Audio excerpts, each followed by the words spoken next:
This is the speed light that I bought. As you can see, I put a fresh set of batteries in. The power's on. If I press the power off, it switches off fine.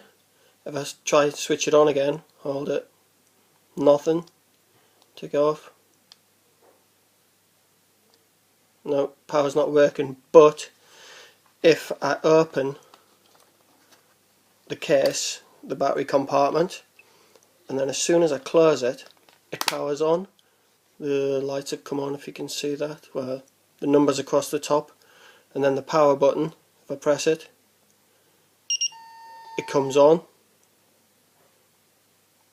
It does flash. If I switch it off, switches off fine. Press it again, doesn't come back on. Okay, thank you.